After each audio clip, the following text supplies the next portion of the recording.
He's here with me today. His name, Nick Lowe. Aha! There you are. I walk on water as well. I'm indeed. Yours is that one, I believe. This will do nicely. Nick Lowe, greetings. How did you get into this awful business then? Well, my dad bought me a guitar for Christmas. I think that's probably how it all started. And you got the bug?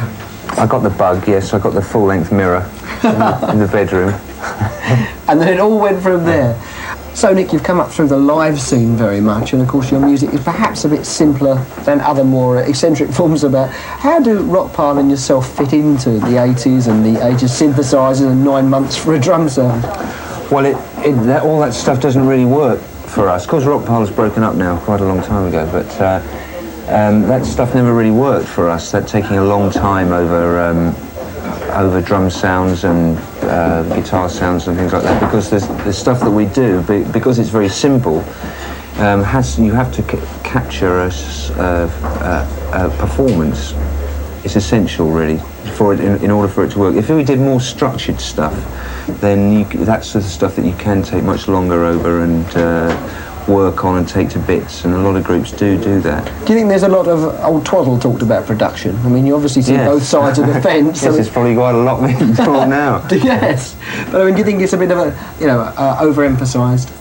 I think the importance of the producer's role is very much overemphasised. Yes, I mean, everyone wants to be a producer now, and in fact, in a lot of cases, you're just a geezer who goes in there and tells jokes. Really, you don't. A lot of the best producers actually don't know anything about music at all. They're just sort of are comedians, who keep things rolling along. You can sort of butt in and spoil the whole thing. Spoil the party. Yeah. But you'd actually rather be out there doing it, would you? Playing the gig. Yeah, I like playing live, but it's always the grass is always greener. If you've been gigging for a long time, you think, oh boy, I can't wait to get back in the studio and start doing all that again. And then when you're in the studio, you think, about time I did some showing off from the planks again. Right. As far as the planks go, I heard you describe once as the perfect live jukebox.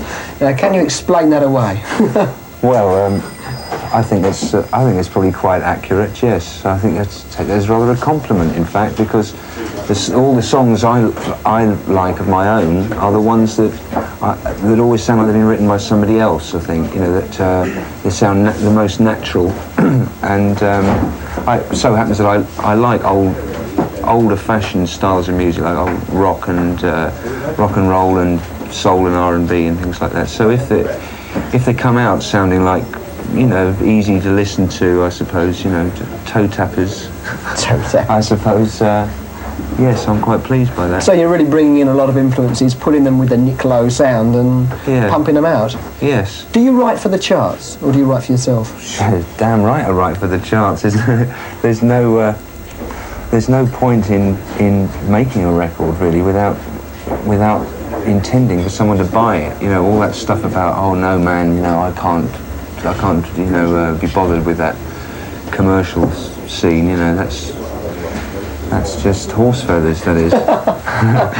So, but when the two collide, when you like something and the public, that's great. Yeah, I have attempted to actually write a commercial song, but the thing is that people can always find you out. People can find out. They know that when they're being lied to. I mean, they can take the most awful drivel, but generally that awful drivel is the people that have perpetrating it are totally convinced that it's absolutely wonderful, and so in fact they're not sort of lying at all, but if someone's sort of talking down to the audience, they can tell nowadays, because people are much more cynical, I think, nowadays than they used to be, and they know all about the tricks of the trade, really. There's not too much mystery involved in it anymore. I suppose not. Nick, the new album, it's your 5th to date. Now, who's on this one? Well, it's the same. We call the Cowboy Outfit for this house, and we change our name. I have to ask, why are you called the Cowboy Outfit? Well, essentially, it seems like the name. Of course, they wouldn't understand this in the States, of course, would they? The sort of joke connotation of Cowboy Outfit. The Cowboy Outfit means, viewers, it's a sort of it's a term for not a very good building. It's a building term, really, isn't it? If you want to get a new patio or something, and you get in someone who's not very experienced, you generally get a cowboy outfit. They generally cut costs, and it's all a bit dodgy. But because the sort of music I've done is it's more on this album. It's more, I suppose, of a rock pile type of stuff. Which I've been sort of forced back to very willingly, but it's sort of country sort of stuff. I thought the cowboy outfit would be a good name for it, because it's got this English joke connotation, and also it's a sort of a country and western sort of name. The new single. Now, when did you do this video? Because it's quite a simple video. Is that on purpose, or are you rejecting a lot of the techno? No, I'm not making a sort of a statement really. It's just that it's a very simple, cheery sort of song, and there's plenty of videos about at the moment, you know, which are trying to make some sort of heavy statement. It appears to me, God knows what sort of statement they're trying to make, you know, but on a limited budget, you know, it's never going to be a toss-up between my video and the Thriller, I don't think, you know, for any kind of awards. But it's a simple.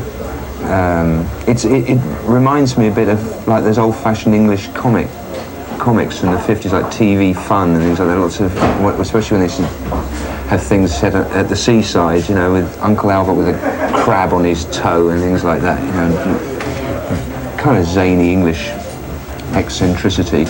Nick Lowe, thank you very much indeed for a pleasure, Steve. Today for London Calling. A pleasure. Well, I get my treble.